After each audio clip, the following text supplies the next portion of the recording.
Hello everyone, Tony Sanfus with M4 Connect. I'd like to take a few moments in this video to talk about temperature influences and temperature correction of a pH measurement. Now hopefully we all know that temperature has an effect on both the pH of the solution that we're measuring as well as the characteristics of the actual pH electrode. Hopefully it is known that all Connect pH sensors have an integrated temperature detector in the body of the sensor that automatically compensates and corrects for temperature influence on the electrode itself. But we're oftentimes asked, what about temperature compensation of the actual solution of the process? And that's a very good question. That is something that can be inputted and corrected in the online Connect series transmitters. So we're going to take a few moments and walk you through best practices on how to develop those temperature correction coefficients and then how to input them into the Connect transmitters. I've got a 4-wire Stratos multi-transmitter here and a 2-wire loop power Stratos Pro, and we'll walk you through the process. Now, unlike processes such as pure water where the temperature influence is known, most solutions the temperature influence is unknown. So it's best for the end user to actually develop their own temperature coefficient, and that can easily be done by taking a solution, taking a measurement of that solution at its online temperature, and then letting it cool down to a certain reference temperature and plotting the different pH values at certain temperatures and developing a table. One nice thing about the Connect transmitters is you can input those coefficients into the transmitter as a table, and it will then always reference back to that reference temperature. So oftentimes this is being done when samples online are being taken and compared to a lab value at a known temperature in the lab. So it's very important to, one, know the characteristics of your process and how it reacts to temperature, and then develop the appropriate coefficient to go into the transmitter. So let's go ahead and take a few moments. I'll bring the camera up close and we'll talk about how to input temperature correction coefficients for solution temperature compensation into the Stratos transmitters from Connect. And as we see here, we have again our 4-wire Stratos multi transmitter as well as our 2-wire loop power Stratos Pro transmitter. Both of these transmitters have the capability of taking a solution temperature correction coefficient, which we just developed, of 0.5% per degree Kelvin.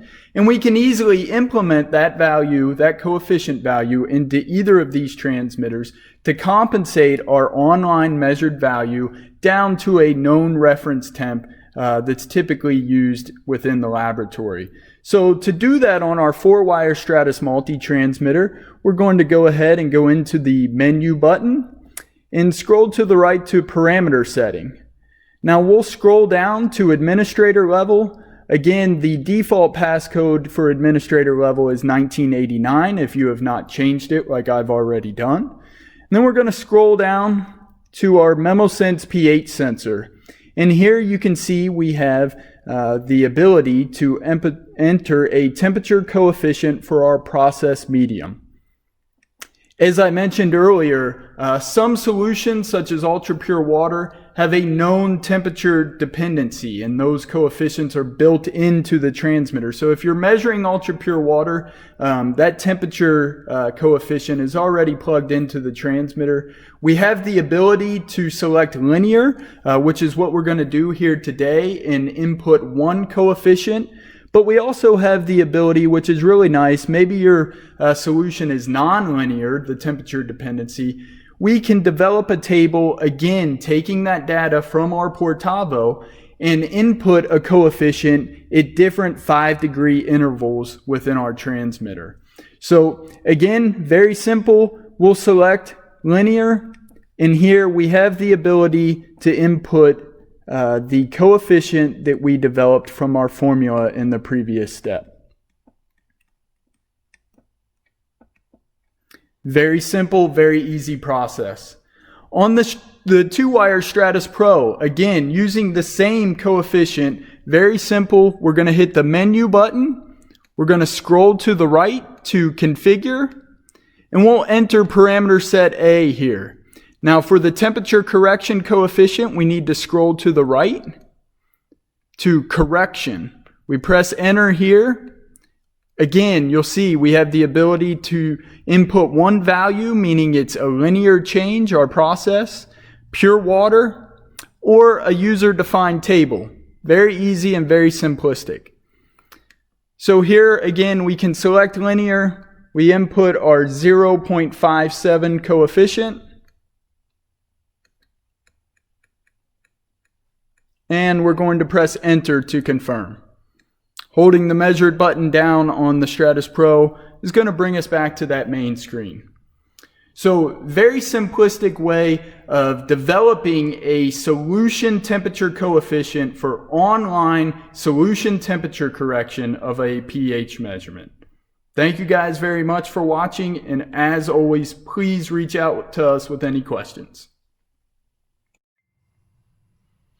Okay, so the first step we want to show you is a nice, easy process of developing a coefficient specifically for the characteristics of how your process, your solution that you're measuring, is affected by temperature.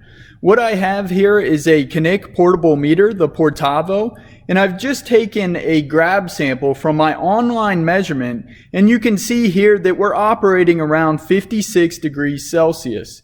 Now, oftentimes, measurements are going to be referenced back to a reference temperature in the laboratory, and a lot of times industry standard is 25 degrees Celsius. So I often get asked, well, how do I know how to determine what my coefficient is?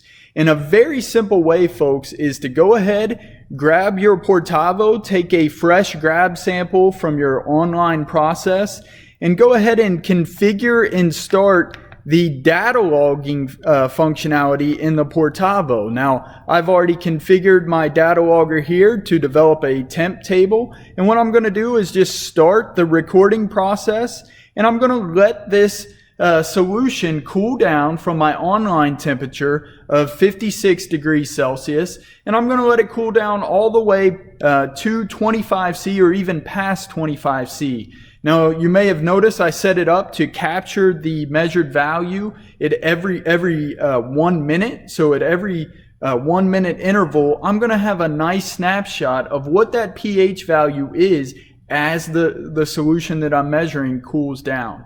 Once we have that data, we'll go ahead and take it and input it into a formula, and I'm going to show you that here next on how to take the formula, take the data that we retrieve from our data logger from our Portavo, and develop that coefficient specific to our process.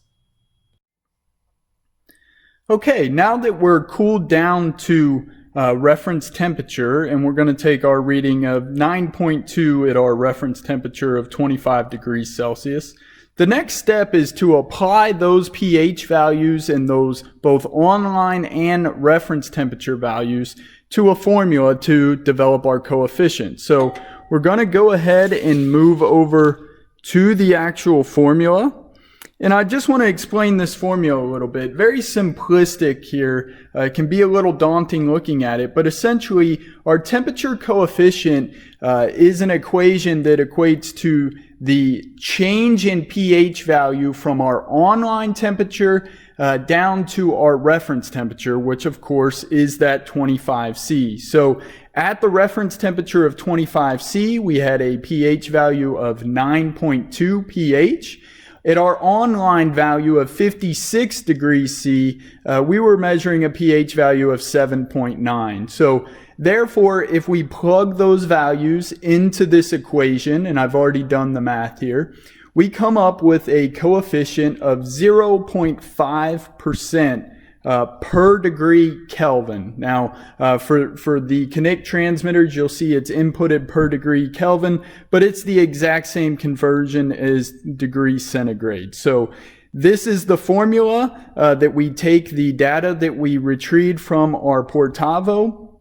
Again, both measuring the pH and temperature value at their online value and letting those cool down to our reference value or our reference temperature of 25 degrees C. So now that we have our coefficient, it's time to walk you through the steps of inputting this coefficient into the Kinnick transmitter, online transmitter.